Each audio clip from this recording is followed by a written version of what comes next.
Hi, I'm Malak Fuad, and thank you for joining me on What I Did Next from A&T Media.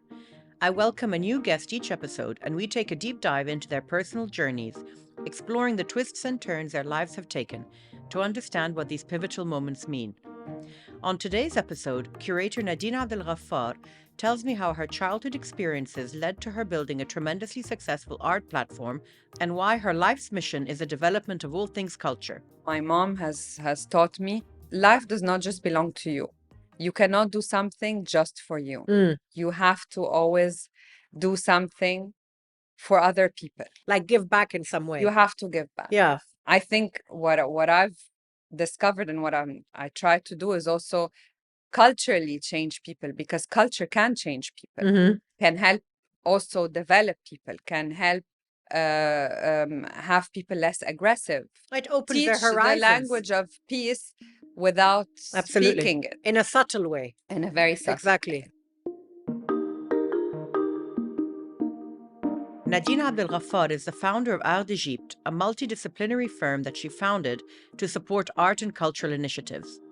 From organic beginnings in 2017, there is now an annual event that has become a celebration of art, installations, and global partnerships.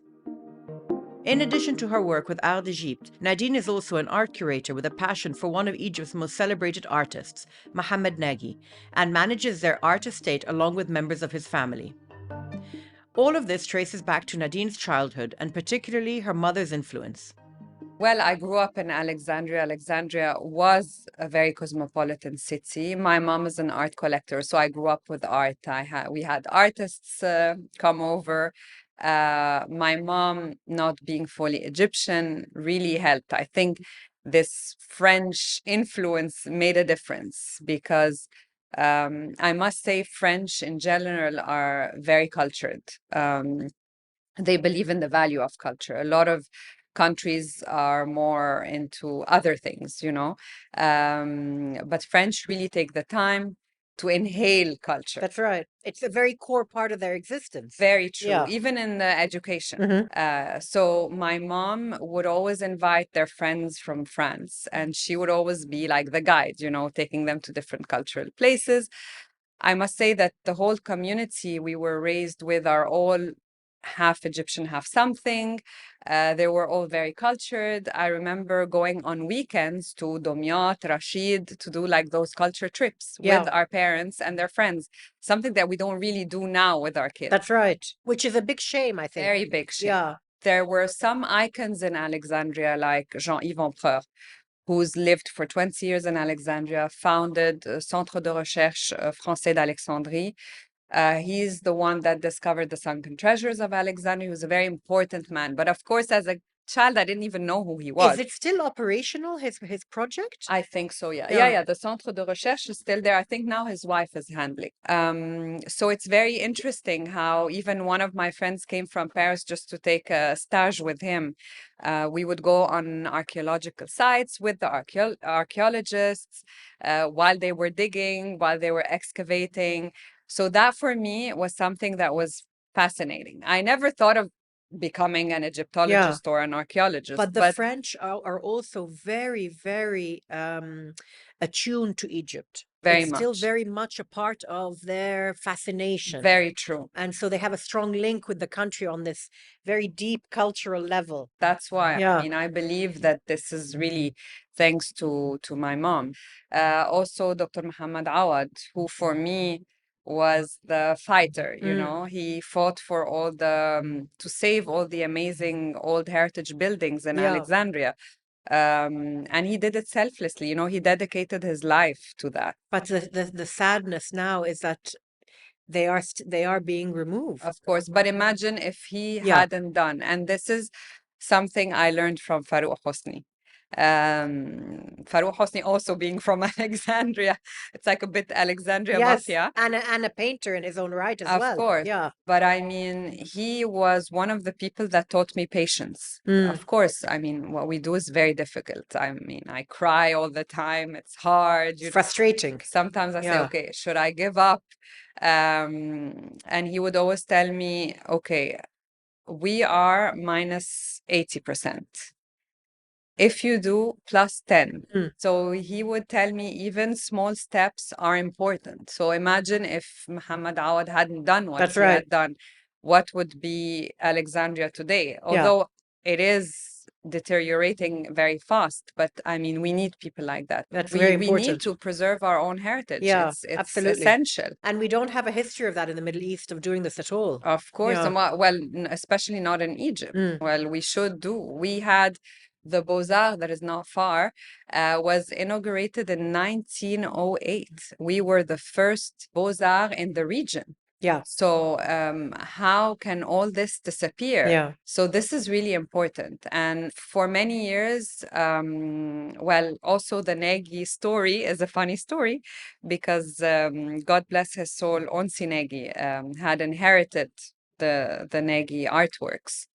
And since I was a kid, I mean, he's very close friends with my parents, and he was like, my aunt and her work. And he had one wish to fulfill, and I'm still trying to fulfill that wish, is to do a monograph on Aifat and Mohamed Nagy. And in my opinion, they were very interesting siblings because they were both artists. They both didn't have children. They both really left their life for art. And that estate was thrown upon me, you know. Uncle Onsi at that time told me, look, I trust you. I don't want someone commercial. I trust you with a portfolio. So we started with the family, with Walid Nagy. Thank God he's here with me because it would have been a tough job alone to start placing Aifat on the international arena, Aifat and Muhammad. What did you study at university? I wanted to study art, and my dad told me, well, art you can study, you don't need to go to university to study art. And he's like, do something that can help you with different skills. So I did marketing. When I was still in my first year in university, I had a training session in one of the companies in Paris that does decorative paint finishes. So the old Italian Venetian stucco, the frescoes, all of these things. Right. And it was very decorative and I loved it. The manager was very happy with my performance. And I was like, look, I want to try this in Egypt. And he sent me a huge number as samples. Yeah. And I started selling them from my parents' house. We had the staircase to the garden. So I had this as my, you stored them there. my paint lab. And I got a couple of painters from Alexandria that were very smart. We have very skilled labor. And I taught them how to use it. How interesting. And I started selling them to my parents' friends. So I did my mom's house, and then everyone was like, wow, interesting. But this is wall paint. Wall paint. Wall paint, Wall okay. paint. And I realized that while doing that, I was also doing interior design because I would help the clients pick out, you know, the fabric, the colors, but I needed to know everything. I needed to know the style of the house, the colors. But it's interesting because it's completely an organic evolution for you. It was never a formalized education, and it was never a formalized career choice. It's you go into a company, you see a product line, you think it has potential, and I did really well. Yeah. So you married the two elements. Yeah. I even opened a company called Veradeco at the time while I was doing the decorative paints, and I started doing interior design. So I went to KLC Design School in London. Did courses. But this came later, didn't it? This all came with opening the paints. I see. Okay. So as well, you know, and I had always the art advising part. As I told you, I felt responsible for Nagy. I was quite connected to the art world worldwide. And so this is how the art advising came in. I started working on the portfolio of Nagy, on trying to have collectors from around the world collect Egyptian art. Actually, our first supporter was Sultan Al-Qasmi. Oh, really? And honestly, he has the most amazing energy. He has a great eye. He's done so much for art in the region. Did you hear his episode? Yeah, you sent it to to me. you. You can listen to my conversation with Sultan Al Qasimi in your podcast app or via the link in our show notes. When we come back in a moment, Nadine tells me about Art d'Egypte. That's right after this short break.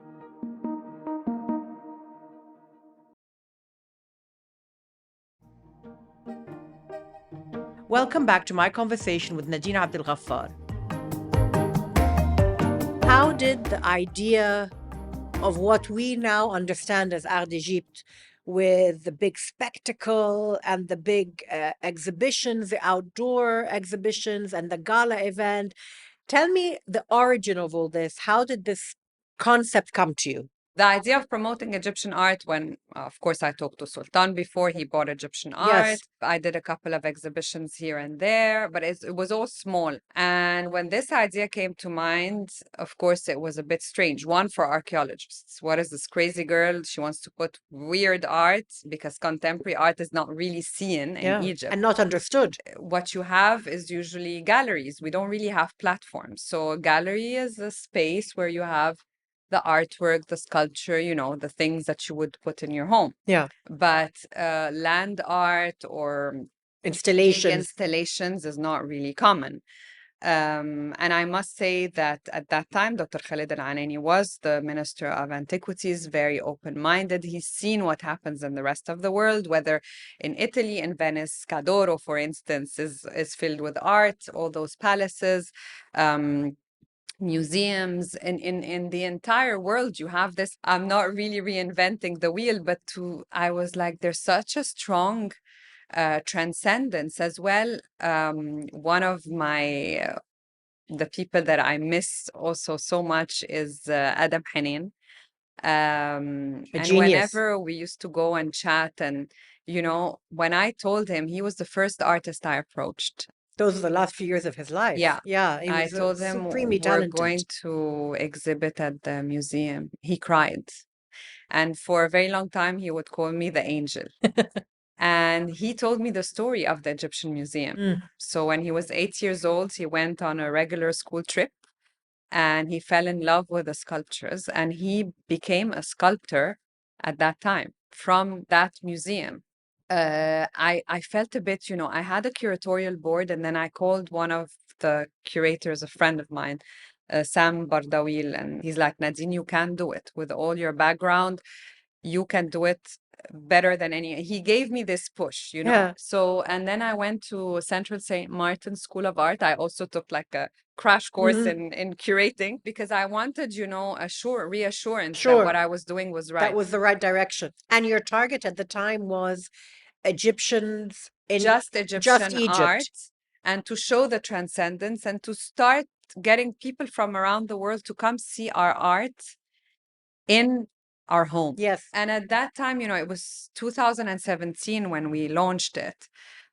We were still, seen as the country that had a revolution, as the Muslim Brothers. So for me, it was an important message. And the government quickly supported that. They understood it. Because they said, wow, we're in Tahrir at night with all these people. I had Isabella Gianni and Louise Bourgeois, come. And I had collectors from around the world. I started thinking of a public-private partnership. That was the whole idea. The idea was also to support the museum. Yes. That was receiving no funds. So I went up to a company, a lighting company, Philips, and I was like, look, please, I need you to do that. I'll give you exposure. I'll put your logo. You do the lighting and it stays for the government. And of course, they sign with the government and everything. And we redid until today. The lighting of the main hall is done since that exhibition. But that first 2017 exhibit or event was what kickstarted the subsequent ones and the partnership with the government. Of course. Right. So I had many companies help and give things to the government. I had collectors come from around the world. At that time, Zay Hawes gave a lecture. He supported as well. And I mean, it was very, very successful. A success. Yeah. I had no PR agency. My God, all of this happened. Like the press was insane. So that is actually a huge pivot because it was it was one event. You probably hadn't thought long term, or had you already anticipated? I wanted to take this further. Yeah. I wanted, that's why I did the company before, because Right. I felt That there was something there there. was something there. Right. And it was so real. And I had my heart in the right place. And this is, I think, one of the most important things, is to really be honest with yourself.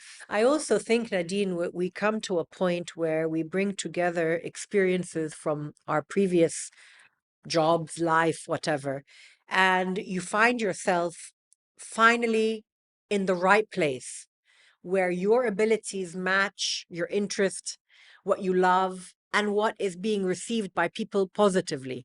It's the perfect blend of all elements coming together. And it happened at that time for you. Definitely, because I had so many people supporting, and I believe that this is not mine. It belongs to so many people. The success behind all of these editions is really the artist, because the artist here is my partner in doing this. Of course. They really invest their time, energy. And they have to be completely on board with you and understanding what you're wanting to do. Of course. And they become the translators. So they translate the language of the past into the language of today. And the installations are so attractive that it automatically, people want to stand, take pictures. Some people, you don't need to be an art connoisseur. And this is the forte of democratizing art. When you have over 500,000 visitors a year to these exhibitions, it's insane. 70 schools and universities. Yeah, it's amazing. That for me is the best thing about what you've done, is that it's these young kids who are engaging with this art that in their normal life they wouldn't. So this is also one of the things, is the idea of democratizing art. Why do you and your kids in Paris go and see a contemporary art exhibition? Why can't I have this in Egypt? That's right. So I have an abundance of beautiful historical sites. I don't need a fancy hotel or a fancy museum. But it also allows as you said, the democratization allows for people to see these beautiful palaces. They would never see them otherwise. Exactly. And school trips can begin to happen. And mind you, half of my friends didn't know that Manuel was open to the public. All of my friends, and this is one of the highlights of every year, is when my friends come say, Egypt is beautiful. Yeah. وإحنا بلدنا حلوة Absolutely. Go, yeah, come, it's true. see. When we come back, Nadine talks to me about the life lessons that she wants to pass on to the next generation and the origins of Cultivator, one of her new initiatives extending out of Art d'Egypte. That's right after this break.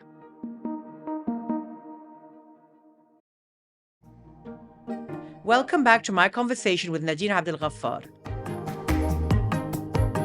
I didn't know that you worked at Unilever as the beginning of your life. That was like fresh out of university. And I always tell anyone that comes out of university, you have to give yourself time. Yeah. And whenever I look at your post, with the steps, I say, oh my God, the number of stairs or steps is tremendous. Absolutely. But I have a feeling that these days, maybe because of Instagram, maybe people don't understand that really you need to climb up the stairs step by step. And you need to pay your dues. Definitely, because you can only become a person of substance by experiencing lots of little things first. Of and course. It adds to your character, your personality. And my worry is that the younger generation, you and I have children of similar ages, they don't seem to understand that. They think that they can just become CEOs or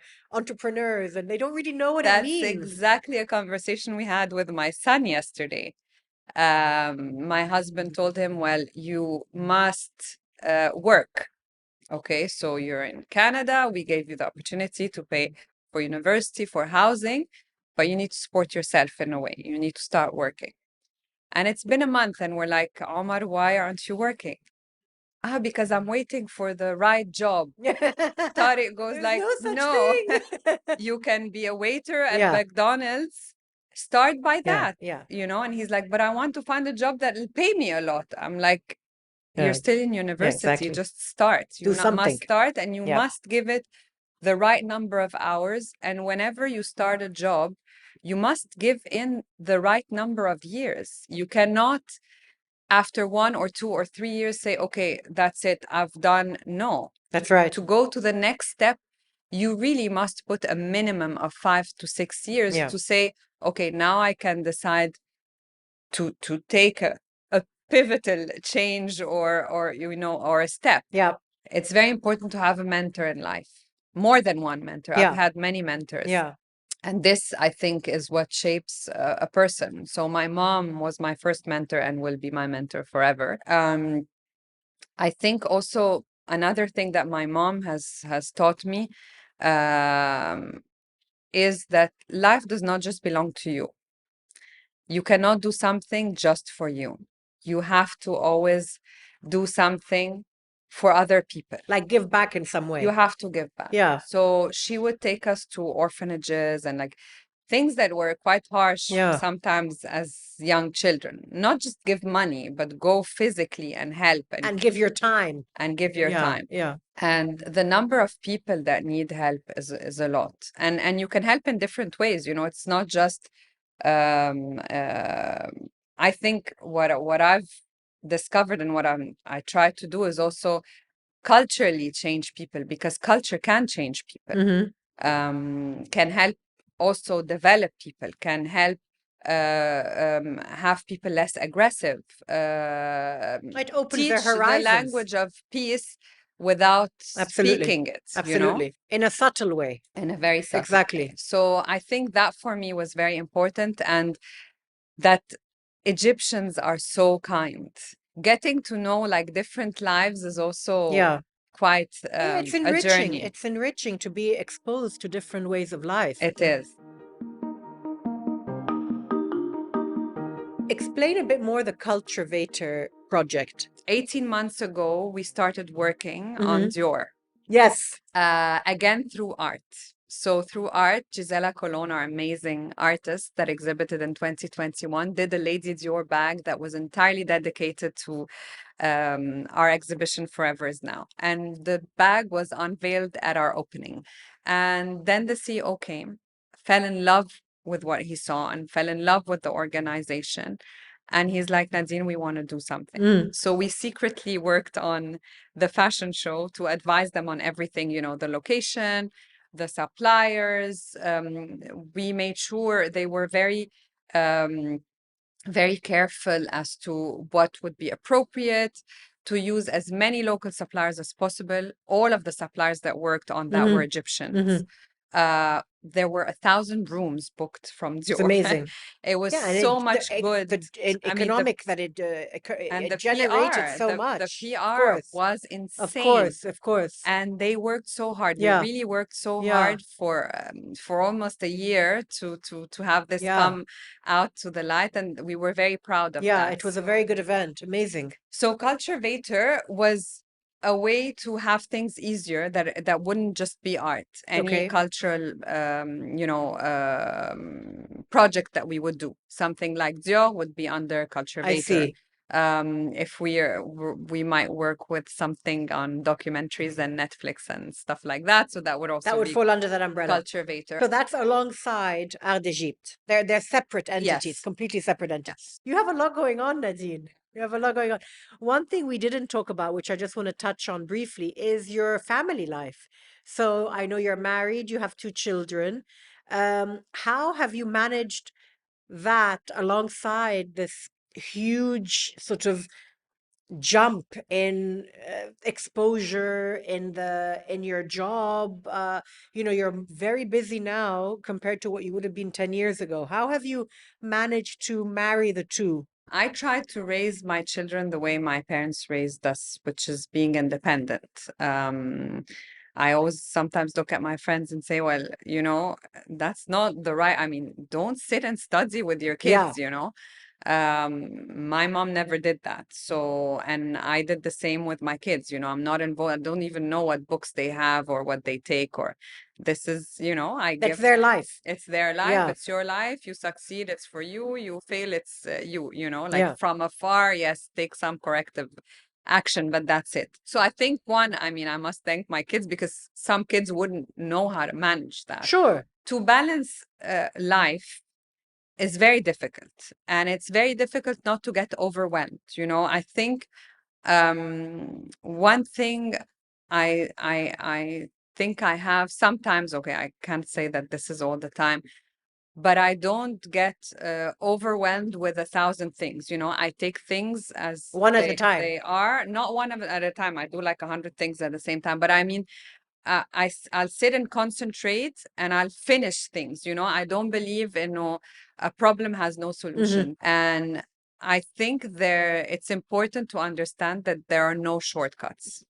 You cannot do things half or half-heartedly and expect to have good results. Absolutely. It's not true. Whoever tells you, work less hours but achieve more, it is not Doesn't true. happen. You have to be dedicated. It's difficult. Nothing is easy. Nothing is bling bling. Whatever you see from the outside, It's taken a lot of work to get there. taken a lot of work, and to keep this quality is very difficult. And you will not find anything that you will do half that will give you 100%. What is in your cultural inbox these days? Are you a reader? Do you watch movies? Do you like TV? Look, a lot of things. I wish I had more time to do that. But one thing I recently watched was Klimt. They did a small movie on Klimt. And I think I'm always attached to anything that has a hidden, connection with Egypt. And for me, Klimt was not just an artist, but it showed a bit the Art Deco movement as well, in terms of using gold leaf, all those ornaments, having these connections with the rest of the world. The story, of course, when you can see part of it is a bit crazy, and his life and a life of an artist. But for me, these layers, the people that have layers, is so interesting, because it's never ending. Yeah. What else are you consuming these days culturally? Well, travel mainly. Yeah. I was supposed to go to Mexico, but it was too tight. Yeah. So I have this on my bucket list for next year. Nadine, thank you so much. Thank you. I'm thrilled you're on the show, and thank you for coming. Thank you. We made it. We did. That was Nadine Abdel Ghaffar, founder of Art d'Egypte. The 2023 edition of Forever is Now begins on the 26th of October. Nadine is also one of the youngest women to be honored by the French government for her dedication to contemporary creation and the promotion of Egyptian artists abroad. In 2021, she was given the title of Chevalier de l'Ordre des Arts et des Lettres. If you would like to go deeper into the planning and operations of Art d'Egypte and its move to the pyramids, make sure you sign up as a member and listen to our bonus episode coming out next Monday. If you'd like to watch extended clips from our interviews, you can watch them on our YouTube channel and connect with us by searching for What I Did Next on Instagram, X, and on LinkedIn. Thank you for joining me today. I'm Malak Fuad, and you've been listening to What I Did Next from A&T Media.